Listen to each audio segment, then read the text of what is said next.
আমন্ত্রণ জানাচ্ছি উচ্চতর গণিতের আরও একটি ক্লাসে টেকনিক ইজি এডুকেশনের পক্ষ থেকে। আজকের ক্লাসে আমরা টাইপ 3-এর এমসিকিউগুলো সমাধান করব। টাইপ 3-এ থাকছে টাইপ 1 এবং 2 আমরা যা শিখেছিলাম তারই আলোকে কিছু প্রশ্ন। চলো আমরা একটা একটা করে প্রশ্নের সমাধান করার চেষ্টা করি।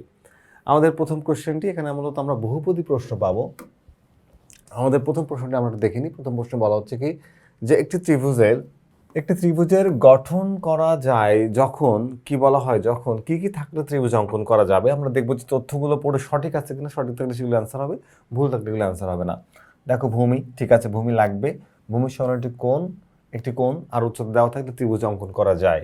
এক্ষেত্রে ত্রিভুজ অঙ্কন করা যায় তিনটি উপাত্ত ভূমির সংলগ্ন কোণ এবং একটি উচ্চতা দেওয়া আছে, ত্রিভুজটি অঙ্কন করো। তোমরা দেখবে তোমাদের পাঠ্য বইয়ের সম্পদের মধ্যে এগুলো দেওয়া আছে, তোমাকে ত্রিভুজ অঙ্কন করতে বলে এইটা দিয়ে, তাহলে এটা অঙ্কন করা যাবে। ভূমি আর শিরকোণ এবং অপর দুই বাহুর সমষ্টি জি, ভূমি এবং শিরকোণ আর অপর দুই বাহুর সমষ্টি দেওয়া থাকলেও ত্রিভুজ অঙ্কন করা যাবে। তারপরে ভূমি সংলগ্ন একটি কোণ, উচ্চতা এবং অপর দুই বাহুর সমষ্টি, ভূমির সংলগ্ন একটি কোণ, উচ্চতা আর অপর দুই বাহুর সমষ্টি দেওয়া থাকলেও কি ত্রিভুজ অঙ্কন করা যাবে। এক্ষেত্রে ত্রিভুজ অঙ্কন করা যাবে। তাহলে আমাদের অ্যান্সার হচ্ছে তিনটাই যেহেতু সঠিক, আমাদের অ্যান্সার হচ্ছে ঘ। এই প্রশ্নের অ্যান্সার হচ্ছে ঘ। আমরা পরের প্রশ্নে যাব, কোশ্চেন নাম্বার 28। কোশ্চেন নাম্বার 28-এ বলা হচ্ছে কি, দেখো ভূমি, শিরকোণ ও অপর বাহুদ্বয়ের সমষ্টি, এটা আমরা একটু আগেও দেখলাম, এটা ঠিক আছে, চলবে, এটা সঠিক। দেখো এইটা মূলত তোমার হচ্ছে অনেকটা মুখস্থ টাইপের। তুমি যদি সম্পাদ্য করতে কি কি উপাত্ত লাগে সেই তথ্যগুলো একটু যদি মেমোরাইজ করো তাহলে তুমি এগুলো সহজে অ্যান্সার করতে পারবে।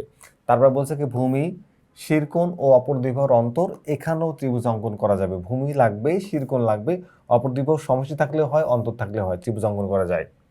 এরপরে ভূমি, উচ্চতা, ভূমির উপর অঙ্কিত মধ্যমা আর ভূমির সঙ্গে কোণ দেওয়া থাকলে ত্রিভুজ অঙ্কন করা যাবে। ভূমি, ত্রিভুজের উচ্চতা, এরকম উচ্চতা নিবে, এখান থেকে লম্ব টেনে ভূমির উপর অঙ্কিত মধ্যমা এভাবে এঁকে আর এই যে কোণ, এক্ষেত্রে ত্রিভুজ অঙ্কন করা যায়। তার মানে এইটাও আমাদের সঠিক। তিনটা উপাত্ত সঠিক হলে অ্যান্সার হয় ঘ। দেখো আমরা যদি এই কোশ্চেনটাকে একটু খেয়াল করি, কোশ্চেন নাম্বার 29, কোনো ত্রিভুজের উচ্চতা যদি এইচ হয়, এইচ, এবং ভূমির উপর মধ্যমা হচ্ছে ডি, ভালো কথা, এবং ভূমি সরণটি কোণ যদি এক্স দেওয়া থাকে তাহলে ত্রিভুজটি অঙ্কন করতে হলে দেখো ভূমির উপর লম্ব আঁকতে হবে জি। আপনার উচ্চতা যেহেতু বলছে, উচ্চতা মানে লম্ব, একটা ভূমি কেটে নেওয়ার পরে এখানে আপনি উচ্চতা আঁকবেন, এই 90 ডিগ্রি কোণ আঁকবেন, এখান থেকে আপনি উচ্চতা কাটবেন। আচ্ছা, বুঝলাম। এরপর এক্স কোণ, এখানে ভূমির এক্স কোণটাকে আঁকবেন, এখানে এক্স যে কোণটা দেওয়া আছে এক্স কোণটাকে এখানে আঁকবেন, কিন্তু কোণটাকে সমদ্বিখণ্ডিত করা যাবে না, উচ্চতাকে এখানে টানতে হবে, ওইটা এক্স কোণটাকে সমদ্বিখণ্ডিত করা যাবে না। এক্স কোণকে সমদ্বিখণ্ডিত করতে হবে না, তাহলে 2 নাম্বারটা ভুল। এবার আসেন 2 নাম্বারটা যেখানে থাকবে, এইটাও ভুল, এইটাও ভুল, এইটাও ভুল, সব ভুল। 2 নাম্বার থাকলেই ভুল, কারণ 2 নাম্বার যেহেতু এক্স কোণকে আমি সমদ্বিখণ্ডিত করবো না, তার মানে ওইটা যেখানে থাকবে সেটাই ভুল। তাহলে 1 নাম্বার সঠিক পাচ্ছে। এখন 3 নাম্বারটা ভুলই হবে, কারণ 3 নাম্বারটা আর সঠিক, তোমার হচ্ছে 3-এর সাথে 2 আছে, তার মানে হচ্ছে না। ভূমি থেকে ডি এর সমান অংশ কেটে নিই না, ভূমি থেকে ডি এর অংশ সমান কাটবো না, ডি কাটবো হচ্ছে এই সেন্টারে কেন্দ্র করে, যে তোমার হচ্ছে এইটা হচ্ছে মধ্যমাটা ব্যাসার্ধ নিয়ে এখান থেকে এইভাবে কাটবো, তারপরে এখান থেকে আরেকবার কেটে আমরা ত্রিভুজ তৈরি করব। তাহলে এইটাও ভুল হয়ে যাচ্ছে আমাদের। 1 নাম্বার শুধুমাত্র ক, এই প্রশ্ন উত্তর হচ্ছে ক, 1 নাম্বারটা এখানে সঠিক আমাদের। আমরা যদি পরের প্রশ্নটি দেখি, কোনো দৈর্ঘ্যের যে কোনো দৈর্ঘ্যের 3টি বাহু দ্বারা ত্রিভুজ অঙ্কন করা যায় না। দেখো বলছে কি যে হ্যাঁ, এই কথাটা সত্য যে কোনো দৈর্ঘ্যের 3টি বাহু দ্বারা ত্রিভুজ অঙ্কন করা যায় না। ত্রিভুজ গঠনের শর্ত আছে। শর্ত কি, যে একটা ত্রিভুজ তৈরি হতে গেলে যে কোনো 2টা বাহুর যোগফল তৃতীয় বাহুর চেয়ে বড় হইতে হবে। তো তৃতীয় বাহুটা যদি 2টা বাহুর যোগফলের ছোট হয়ে যায় বা সমান হয়ে যায়, সেক্ষেত্রে ত্রিভুজ অঙ্কন করা যায় না। তার মানে যে কোনো দৈর্ঘ্য দিলেই ত্রিভুজ অঙ্কন করা যাবে না। শুধুমাত্র ব্যাস দেওয়া থাকলেই বৃত্ত অঙ্কন করা যায়। ব্যাস দেওয়া থাকলেই বৃত্ত অঙ্কন করা যায়, কারণ কি, ব্যাসকে কেটে অর্ধেক করে ব্যাসার্ধ পাওয়া যাবে, ব্যাসার্ধকে একটা নির্দিষ্ট বিন্দুকে কেন্দ্র করে ওই ব্যাসার্ধ নিয়ে ঘুরাইলেই সেটা বৃত্ত হয়ে যায়। তার মানে ব্যাস দেওয়া থাকলেই ত্রিভুজ অঙ্কন করা যাবে। বৃত্তের কোনো বিন্দুতে একাধিক স্পর্শক আঁকা যায় না। বৃত্তের কোনো বিন্দুতে একাধিক স্পর্শক আঁকা যায় না। বৃত্তের একটি বিন্দুতে কেবলমাত্র একটি স্পর্শকই আঁকা যায়, একটি বিন্দুতে একটি স্পর্শক আঁকা যায়। তার মানে যে কোনো বিন্দু যখন বলা হচ্ছে তখন আমরা একটা মাত্র স্পর্শক আঁকতে পারবো। তাহলে আমাদের সঠিক হচ্ছে 1 এবং 2, 1 আর 2 হচ্ছে কতে, ক হচ্ছে আমাদের এই প্রশ্নের অ্যান্সার। পরবর্তী প্রশ্ন যদি আমরা দেখি, আমাদের কোশ্চেন নাম্বার 31, বলা হচ্ছে কি যে তোমার এখানে 3 সেন্টিমিটার, 4 সেন্টিমিটার ও 5 সেন্টিমিটার ব্যাস বিশিষ্ট 3টি বৃত্ত পরস্পর স্পর্শ করলে কেন্দ্রদ্বয়ের 3টি দ্বারা গঠিত ত্রিভুজটির ক্ষেত্রফল, ত্রিভুজটির পরিসীমা, ত্রিভুজটির সমবাহু কিনা। সমবাহু যে না এটা আমরা দেখেই বুঝতে পারছি।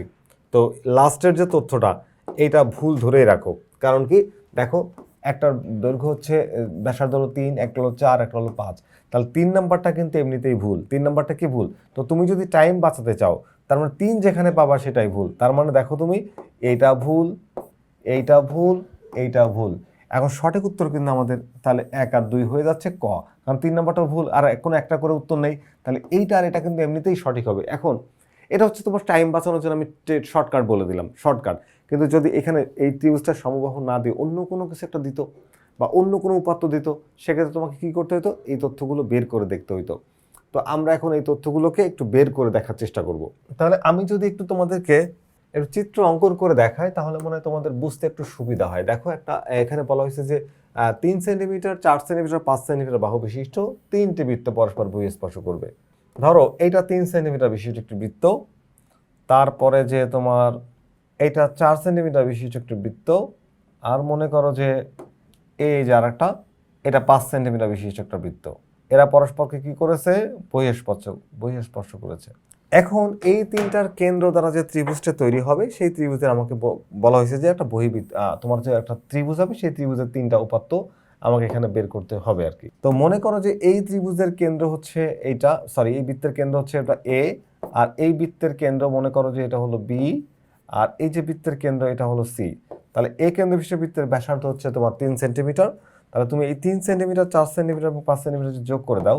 দেখো যোগ করে দিলে দেখো একটা যোগ করে দিলাম, এখানে যোগ করে দিলাম, আর এখানেও যোগ করে দিলাম, তাহলে আমার একটা ত্রিভুজ তৈরি হলো। এবং এই ত্রিভুজটা হলো বিষমবাহু ত্রিভুজ। কেন? দেখো এইটা হচ্ছে আমার 3 ব্যাসার্ধ, তাহলে এই পাশেও 3 হবে, যেহেতু এই কেন্দ্রবিশিষ্ট বৃত্তের ব্যাসার্ধ হলো 3। তাহলে এইটা হলো 4, তাহলে এই পাশেও 4 হবে, দুইটা ব্যাসার্ধই সমান হবে। সি কেন্দ্রবিশিষ্ট বৃত্তের ব্যাসার্ধ হলো 5, তাহলে এখানে 5 আর এখানে হলো 5। এখন দেখো তো তুমি যদি একটু বাহুর দৈর্ঘ্যগুলোকে একটু বোঝার চেষ্টা করো যে এখানে এবি বাহুর দৈর্ঘ্যটা কি হবে? এবি সমান হচ্ছে 3 যোগ 4, 3 যোগ 4 মানে 7। ওকে, এবার দেখো বিসি, তোমার এসি আর বিসি কত পাচ্ছি? দেখো বিসি পাচ্ছি কত আমরা? বিসি পাচ্ছি 4 যোগ 5 মানে হচ্ছে 9, তাহলে বিসি হচ্ছে 9 সেন্টিমিটার। আর এসি সমান কত? এসি এই দেখো এসি সমান তুমি পাচ্ছ হচ্ছে এখানে 3 আর এখানে হচ্ছে 5, 5 আর 3 8, তাহলে 8 সেন্টিমিটার। এই হলো 8 সেন্টিমিটার। তুমি 3 বাহুর দৈর্ঘ্য পেয়ে গেছো না? এখন পরিসীমা যদি বলা হয়, পরিসীমা মানে 3 বাহুর যোগফল, তার মানে তুমি যদি পরিসীমা বের করতে চাও তাহলে এবি প্লাস হচ্ছে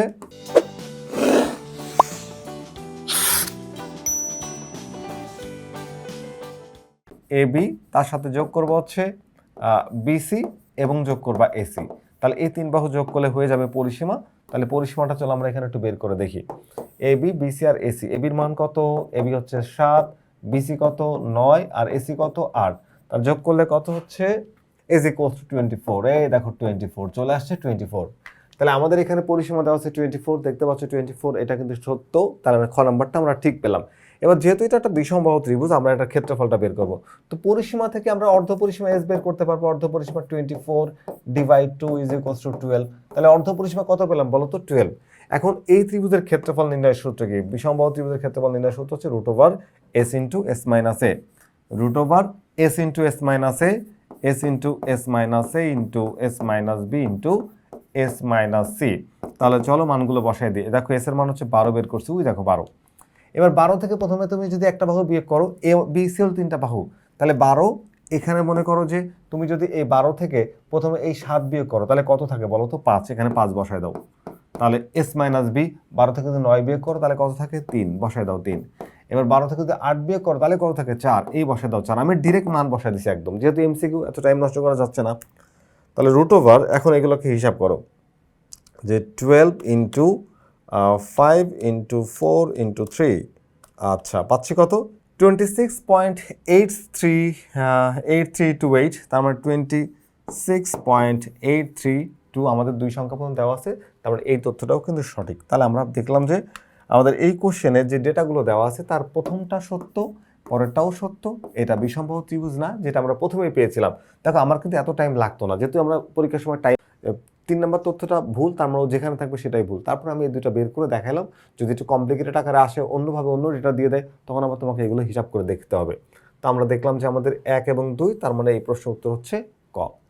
তো তো আমরা যদি পরের প্রশ্নে চলে যাই, একটু পরের প্রশ্নটা দেখো যে 2 সেন্টিমিটার, 3 সেন্টিমিটার এবং 4 সেন্টিমিটার ব্যাস বিশিষ্ট তিনটি বৃত্ত পরস্পর বহিঃস্পর্শ করলে কেন্দ্রদ্বয় দ্বারা গঠিত ত্রিভুজের পরিসীমা। একই ধরনের প্রশ্ন, বুঝতেই পারছো একই ধরনের প্রশ্ন। তো একই ধরনের প্রশ্ন হলে তুমি অ্যান্সারটা, ক্ষেত্রফলটা আমরা কীভাবে বের করব?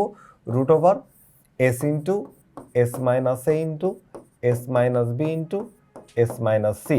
তো এসটা এখানে কি? এই তিনটা, এটা কি বাহুর দৈর্ঘ্য? না, এটা হলো তোমার কি বলতো, বৃত্তের ব্যাসার্ধ। তো বৃত্তের ব্যাসার্ধ থেকে বাহুর দৈর্ঘ্য কীভাবে বের করতে, আমরা কিন্তু একটু আগে দেখো এই যে এই কোশ্চেন আমরা দেখছি, এইভাবে আমরা সেম ভাবে শুধু ভ্যালুগুলোকে চেঞ্জ করে দেবো। এখানে কত হবে? 2, 3, শুধু মানগুলোকে তুমি চেঞ্জ করে দেবা। চেঞ্জ করে কি হবে যখন দেখো, এখানে আসবে 2, তারপরে এখানে আসবে হচ্ছে এটাও 2 হবে, এটা 3, তাহলে এটাও 3 হবে, এটা 4, এটাও 4 হবে। এক্ষেত্রে আমাদের মানগুলো চেঞ্জ হয়ে যাচ্ছে। দেখো এখানে এই 2 আর 3 মিলে 5 হয়, একটা বাহুর দৈর্ঘ্য 5, আর এখানে বিসি হচ্ছে এটা, তাহলে 3 আর 4 মিলে হয় 7, এটা হলো 7, আর এসি হচ্ছে 4 আর 2 মিলে 6, 4 আর 6। তো এটা কিন্তু সমকোণী ত্রিভুজ না। এখানে একটা তথ্য বলা হয়েছে সমকোণী ত্রিভুজ কিনা, না এটা সমকোণী ত্রিভুজ না। 3 নম্বর উপাত্তটা ভুল। 3 নম্বর উপাত্তটা কি বলতো? 3 নম্বর উপাত্তটা আমরা দেখছি এখানে এটা সমকোণী ত্রিভুজ না, তাহলে এটা ভুল। তাই এ যেখানে থাকবে 3 ভুল, এখানেও 3 আছে, এটাও ভুল, এটাও ভুল। তার মানে 1 আর 2 কিন্তু সঠিক, আমাদের 1 আর 2 কিন্তু সঠিক। তার মধ্যে অলরেডি দেখো পরিসীমা যে 18, সেটা তুমি দেখতে পাচ্ছ এখানে। দেখো এখানে এই যে এইটা 5, 7 আর হচ্ছে 6, 5 যোগ 6 যোগ 7 ইজ ইকুয়ালস টু 18। এই দেখো পরিসীমা চলে আসছে। আর ক্ষেত্রফল তুমি জাস্ট এই ফর্মুলার মধ্যে মানটা বসায় দাও। দেখো এখন তোমার অর্ধ পরিসীমা কত হবে? 18 হলে অর্ধ পরিসীমা হচ্ছে 9। তাহলে এখানে কি হচ্ছে, তুমি বসাবো হচ্ছে কত বসাবো বলো তো? এখানে বসাবো 9 ইন্টু 9 মাইনাস 5 মানে 4 ইন্টু 9 মাইনাস 6 মানে 3 ইন্টু 9 মাইনাস 7 মানে হচ্ছে 2। জাস্ট এটাকে এখন হিসাব করলেই তোমার অ্যান্সার চলে আসবে। হ্যাঁ, আমাদের অ্যান্সার চলে আসছে তোমার হচ্ছে 14.6969। তো 6969কে আমরা চাইলে 7 লিখতে পারি, 69 এর পরে এটা 669, তো এটাকে বাদ দিলে আমরা তার আগে 1 যোগ করে 70 এটাও বসাইতে পারবো। এই দেখো অ্যান্সার ঠিক আছে। তো আমরা দেখলাম যে পরিসীমাও ঠিক ছিল, তারপর হচ্ছে আমাদের এই ক্ষেত্রফলও ঠিক ছিল, এটা ঠিক ছিল না। অ্যান্সার হচ্ছে ক, এবং কতে আছে হচ্ছে 1 আর 2। পরের কোশ্চেনটি যদি আমরা দেখি, দেখো পরের কোশ্চেন আমাদের বলা হচ্ছে কি যে বৃত্তের ক্ষেত্রে, একটা বৃত্তের ক্ষেত্রে কি কি তথ্য নিলে আমরা নিতে পারবো আর কি। তো বৃত্তের ক্ষেত্রে বৃত্ত এবং এর ছেদকের একটি মাত্র সাধারণ বিন্দু থাকে।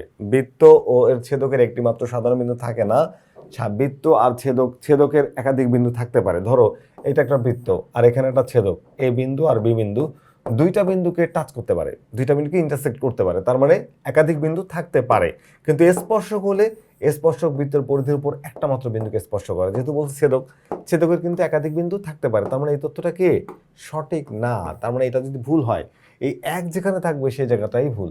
তাহলে এক যদি এখানে থাকে, এই দেখো এটা ভুল, তারপর হচ্ছে এইটা ভুল, তারপরে এটাও ভুল। 2 আর 3 তাহলে অটোমেটিক্যালি সঠিক হয়ে যাবে। এটা খুবই সিম্পল জিনিস, এক ভুল, তাহলে 2 আর 3 সঠিক কাউন্ট করে একটা করে উত্তর নেই, একাধিক উত্তর। তারপর স্পর্শ বিন্দুগামী ব্যাসার্ধের উপর লম্ব, আমরা জানি স্পর্শ বিন্দুগামী ব্যাসার্ধের উপর লম্ব, এটা সঠিক। বৃত্তের বহিস্থ কোনো বিন্দু থেকে 2 এর অধিক স্পর্শক আঁকা অসম্ভব, আসলেই তাই। বৃত্তের বাইরে থেকে একটা বিন্দু, ধরো এটা একটা বৃত্ত, এর বাইরে একটা বিন্দু থাকলে এখান থেকে সর্বোচ্চ তুমি 2টা স্পর্শক আঁকতে পারবা। মনে করো পি বাইরের বিন্দু ও কেন্দ্র বিশিষ্ট বৃত্তে ও পি এ এবং পিবি সর্বোচ্চ 2টি স্পর্শক আঁকা যাবে, তাই 2 এর অধিক স্পর্শক আঁকা অসম্ভব। তো এই যে প্রশ্নটি আমি সমাধান করলাম, এই প্রশ্নের সাথে সাথে দেখো আমাদের যে টাইপটি ছিল সেই টাইপের প্রশ্নগুলো শেষ হয়ে গেল। দেখো তোমাদের নিজেদের যাচাই করার জন্য একটা কিউআর কোড আছে, যদিও এটা একটা দামি কিউআর কোড। বইটা যখন সংগ্রহ করবা অরিজিনাল কিউআর কোড পাবা, স্ক্যান করে একটা প্রশ্ন পেয়ে যাবা, পরীক্ষা দিয়ে নিজেকে যাচাই করে নিতে পারবা। আশা করি আজকের এই ক্লাসে তোমাদের ভালো লেগেছে। ফিরে আসবো আবারও নতুন কোনো গাণিতিক সমস্যা নিয়ে, ততক্ষণ পর্যন্ত ভালো থেকো। আল্লাহ হাফেজ।